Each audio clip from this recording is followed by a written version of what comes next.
पाकिस्तान फिर एक बार सुर्खियों में है। कुछ अच्छे काम से नहीं भाई, फिर से उसने एक बेवकूफ़ी कर दी है और पूरे दुनिया में उसकी थू थू हो रही है। जी हाँ, नमस्कार दोस्तों, मेरा नाम है सौम्या ओम प्रकाश और आज मैं आप सबका करियर विद सौम्या पे स्वागत करती हूँ। जहाँ पे अगर मैं आपसे कहूँ कि आज दिन के 2 बजे आप क्या कर रहे थे, तो आप कहोगे अरे लंच कर रहा हूँगा, अरे शायद से कुछ काम कर रहा हूँगा। लेकिन पाकिस्तान दोपहर के 2 बजे आज ही 8 बम गिरा रहा था। अब आप कहेंगे कहां पर, तो भाई खैबर पख्तूनख्वा पे जो है उन्होंने क्या गिराए हैं, 8 बम गिराए हैं। यहाँ पे मैत्री दारा करके एक विलेज है जहां पे बम जो है गिराया गया है। अब पाकिस्तान का ये मानना था कि देखिए यहाँ पे क्या है, टेररिस्ट है, ठीक है, तो हमें क्या करना है, उन टेररिस्ट को काउंटर करना है, हमें जो है उन टेररिस्ट को मार गिराना है, तो हम इसलिए यहाँ पे बम गिरा रहे हैं। लेकिन ये पाकिस्तान वाले हमेशा से शायद से बेवकूफ़ के बेवकूफ़ी रहेंगे।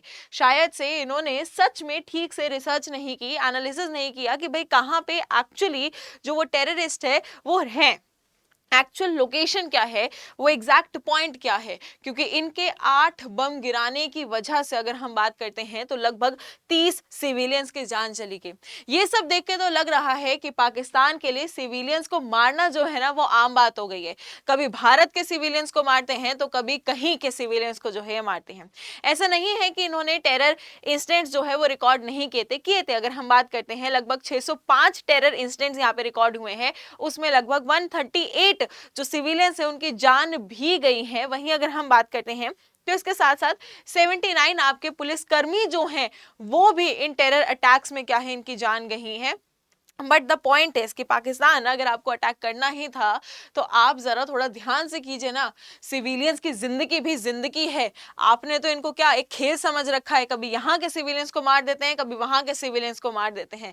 क्या मर्जी चल रही है आप लोगों के। आप देख सकते हैं कि कैसा हाल है, वहां पे सब कुछ तबाह हो गया है। हर जगह बस ऐसी ही तस्वीरें जो है देखने को मिल रही हैं। कहीं पे छोटे बच्चों की लाश पड़ी हुई है तो कहीं पे औरतों की लाश पड़ी हुई है। मतलब क्या चल रहा है पाकिस्तान, जरा थोड़ा सा दिमाग लगाओ कि तुम करना क्या चाह रहे हो और कर क्या रहे हो। वहीं अगर हम बात करते हैं आपकी एमनेस्टी इंटरनेशनल की, तो एमनेस्टी इंटरनेशनल एक 1961 में शुरू हुई ऑर्गेनाइजेशन है जो ह्यूमन राइट्स का ख्याल रखती है। इसने कहा था कि ऐसी स्ट्राइक्स हो गई, ड्रोन अटैक्स हो गए जो सिविलियंस की जान को यहाँ पे खतरा दे सकते हैं, लेकिन पाकिस्तान हमेशा से बेवकूफ था और वो प्रूफ भी करता आया है ना। उसने इन बातों पे ध्यान नहीं दिया और बिना सोचे समझे, मैं तो बिना सोचे समझे ही कहूंगी, क्योंकि अगर आपने सोचा और समझा होता तो शायद से उन सिविलियंस की जान कभी नहीं गई होती।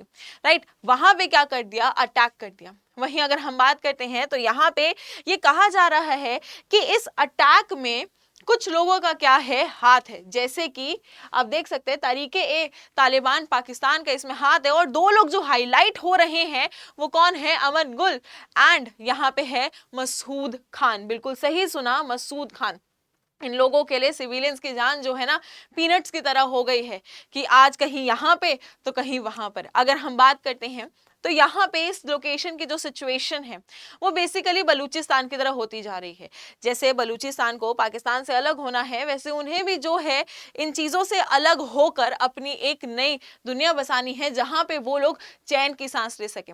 वरना खुद सोचिए ना, वो 30 लोग जो हैं ये सोच के थोड़ी निकले होंगे कि शायद से आज उनका आखिरी दिन होगा। वो ये सोच के थोड़ी निकले होंगे कि आज उन पे जो है 8 बम गिर जाएंगे वो पाकिस्तान की बेवकूफ़ी की वजह से।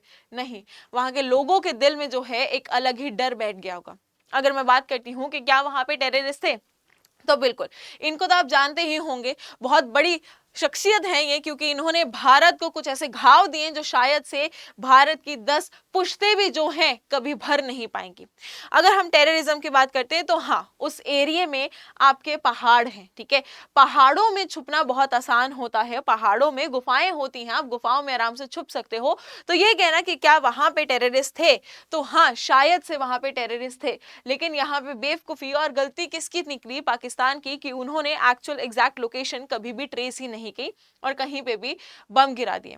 अगर मैं बात करती हूं कि अफगानिस्तान की, कि अफगानिस्तान में इतने ज्यादा टेररिस्ट आए कहां से, कि भाई वो जगह अफगानिस्तान के पहाड़ों की थी, तो यानी पहाड़ों में टेररिस्ट तो थे ना, मतलब अफगानिस्तान में भी टेररिस्ट जो हैं, बट ये टेररिस्ट आए कहां से। तो थोड़ा सा इतिहास में चलते हैं कोल्ड वॉर की तरफ। जब मैं कोल्ड वॉर की बात करती हूं तो कोल्ड वॉर थी तो यूएसएसआर और अमेरिका के बीच में, लेकिन अमेरिका यूएसएसआर को एक क्या सिखाना चाहता था, सबक सिखाना चाहता था। तो यूएसएसआर से जुड़ती हुई कुछ जगहें जैसे कि पाकिस्तान ले लीजिए, जैसे कि अफगानिस्तान ले लीजिए, जो मेजरली उस टाइम पे थी, तो अमेरिका ने कहा कि हम क्या करेंगे, अफगानिस्तान में स्पेसिफिकली फंडिंग करना शुरू कर देंगे।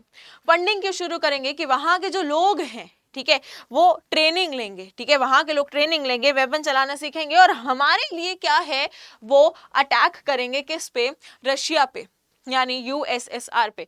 अमेरिका का प्लान बहुत सेट था कि भाई देखो बिना हथियार उठाए हम तो अमेरिका को जिंदगी भर का घाव दे देंगे, लेकिन जब घाव की बात आती है तो शायद उन्हीं टेररिस्ट ने घाव तो अमेरिका को दे दिए 9/11।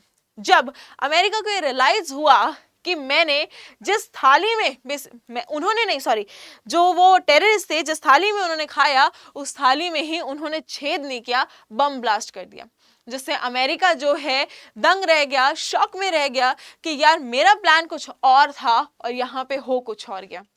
वहीं अगर हम बात करते हैं तो ये जो जगह है ना खैबर, ठीक है, बेसिकली यहाँ पे पहाड़ वगैरह हैं, जहाँ जिसकी वजह से अफगानिस्तान से बहुत लोग यहाँ पे क्या होते हैं, माइग्रेट भी होते हैं। सबसे ज्यादा अगर माइग्रेशन की बात करें तो वो हमें यहीं पे देखने को मिलती है। लेकिन सवाल ये उठता है कि क्या इसका कोई भी अफेक्ट हमारे प्यारे भारत पे पड़ेगा? देखिए डायरेक्टली कोई अफेक्ट नहीं पड़ेगा, लेकिन अगर मैं बात करूं तो यहाँ पे जैसे भारत ने ऑपरेशन सिंदूर के समय हर एक लोकेशन को क्रॉस वेरीफाई किया था, हर एक लोकेशन को चेक किया था कि कहीं उस लोकेशन पे टेररिस्ट के अलावा कोई सिविलियन तो नहीं, अगर वैसा ही कुछ ये पाकिस्तानी भी करने लग जाएंगे तो शायद से ये बेवकूफ़ी से बच जाएंगे। क्योंकि आज के तौर पे जब ये खबर बाहर आई है, ठीक है, तब से इंटरनेशनली उनकी बेइज्जती हो रही है। मुझे तो समझ नहीं आता कि कभी उनके जो लीडर हैं वो छोटी पैंट पहन के बेइज्जती कराते हैं, कभी वो वॉक करते हुए इधर उधर देखते हैं चाइना परेड में और ये दिखाते हैं कि मैं कितना वीक लीडर हूं, कभी वो ऐसे बेवकूफी भरे डिसीजंस लेते हैं। कुछ समझ नहीं आता। थोड़ा सा उनको मुझे लगता है प्लानिंग जो है खुद के बारे में भी करनी चाहिए कि कैसे जो है हम खुद को यहाँ पे ठीक कर पाए। अब मैं आप सबसे एक सवाल पूछना चाहूंगी कि ये जो आज 2 बजे बेवकूफ़ी हुई है, आपका इस बारे में क्या ख्याल है? जब शायद से आप लोग लंच कर रहे होंगे, कोई अपने ऑफिस में काम कर रहा होगा, कोई शायद से घर पे आज नवरात्रि है, फास्ट है, तो क्या पता छुट्टी पे जो है आराम कर रहा होगा। क्या आपने सोचा था कि 2 बजे पाकिस्तान की एक ऐसी बेवकूफ़ी की खबर आएगी? और इस पूरी पूरी चीज को सुनने के बाद, पूरे सेशन को सुनने के बाद आपके क्या ख्याल हैं इस पाकिस्तान पे, मुझे कमेंट बॉक्स में जरूर बताइएगा। मैं आप सबके कमेंट्स जो है जरूर पढ़ूंगी, उन सबके रिप्लाई भी करूंगी, राइट।